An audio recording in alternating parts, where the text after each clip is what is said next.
Happy New Year. Wishing you all a very happy new year. Welcome to my channel VJ family vlogs. నేను వితిక. మీరు ఈ new ఇయర్‌ని ఎలా celebrate చేసుకున్నారు? New year అనగానే అందరి ఫేసెస్‌లో ఒక జాయ్, ఎక్సైట్‌మెంట్ న్యూ ఇయర్ వచ్చేసింది అని ఒక హ్యాపీ ఫీలింగ్ ఉంటుంది కదా!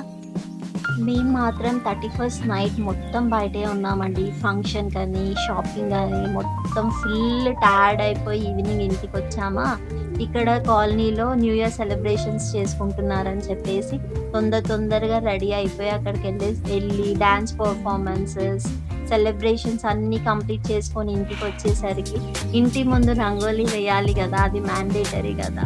అది వెయ్యాలని గుర్తొచ్చి అప్పటికప్పుడు చూసుకొని ఏది వేయాలని డిసైడ్ అయ్యి, వేయడానికి ఎన్ని తంటాలు పడ్డానో చూడండి. అది కరెక్ట్‌గా రాలేదని చెప్పేసి దాన్ని చెరిపేస్తూ, మళ్ళీ వేస్తూ ఎట్ లాస్ట్ ఒక మంచి రంగోలి వేశాను. మీరే చూసేయండి. మీకు నచ్చిందా? రంగోలి కంప్లీట్ చేసుకొని పడుకునేసరికి నైట్ 1:30 అయిందండి. ఇంకా నెక్స్ట్ డే ఏముంటుంది, న్యూ ఇయర్ అనగానే chicken, mutton, non veg, biryani ఏదన్నా చేసుకొని తినాలి. ఫ్యామిలీతో ఎంజాయ్ చేయాలి అని ఉంటుంది కదా! మా వాళ్ళని అడిగితే వాళ్ళు చికెన్, మటన్ ఏమీ తినము అన్నారు. ఎట్ లాస్ట్ ఎగ్ బిర్యానీ చేసుకొని తిన్నామండి. ఎగ్ బిర్యానీ మాత్రం చాలా బాగా అయింది. లాస్ట్‌లో మా అర్హ డాన్స్ పెర్ఫార్మన్స్ ఉంటుందండి. చూడండి చాలా బాగా చేసింది. తను మార్నింగ్ అంతా తిరిగి టైర్డ్ అయినా కానీ చాలా అంటే చాలా బాగా పెర్ఫార్మ్ చేసింది. అక్కడ అందరిని చూసేసరికి భయపడి కొంచెం టెన్షన్‌లో స్మైల్ ఇవ్వలేదు కానీ పెర్ఫార్మన్స్ మాత్రం చాలా బాగా చేసింది. మీరే చూడండి తన పెర్ఫార్మన్స్ చూసి మీకు నచ్చితే కామెంట్ చేయండి.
మా ఈ వీడియో నచ్చితే లైక్ చేయండి, షేర్ చేయండి, కామెంట్ చేయండి and subscribe to my channel VJ family vlogs. Thank you so much for watching.